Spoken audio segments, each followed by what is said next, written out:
La Nebros chiude con autorità Lenzo Vasi nell'ultima stagionale davanti ai propri tifosi. Arriva un 3-0 nel derby con la Rosmarino, terzo successo consecutivo, il settimo nelle ultime 8 partite, un rendimento di altissimo livello per la squadra di Palmeri che aveva già messo in cassaforte la permanenza in eccellenza con qualche turno d'anticipo. Parte forte la Nebros, subito aggressiva nei primi minuti e Panzarella a provarci dal limite, ma la conclusione non inquadra lo specchio.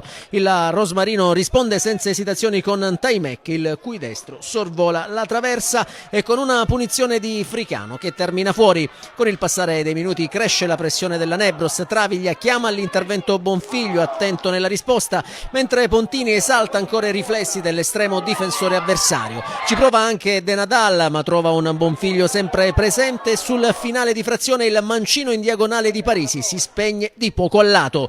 Nella ripresa il ritmo si alza e arrivano le emozioni decisive. La Nebros parte forte e sfiora il vantaggio ancora con Travaglia fermato in angolo da un provvidenziale intervento di Dridi. È il preludio al gol che arriva sugli sviluppi dell'azione successiva. Sacca trova il guizzo giusto e con il destro batte Bonfiglio, facendo esplodere la gioia dei tifosi presenti a Lenzo Vasi di Jaca di Piraino. Passano pochi minuti e i padroni di casa raddoppiano. Splendida azione manovrata conclusa da Travaglia che con freddezza firma il 2-0 e indirizza la gara.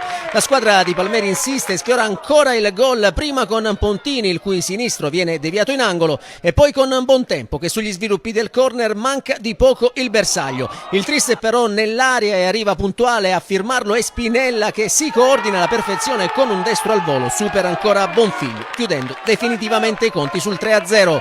Il giovane classe 2009 ha anche l'occasione per la doppietta personale, ma questa volta il suo destro termina al lato. Finisce così, la Nebros sale a quota 41 punti all'8° posto, la Rosmarino invece rimane ferma a 20, penultima, è chiamata ai play-out per restare in categoria.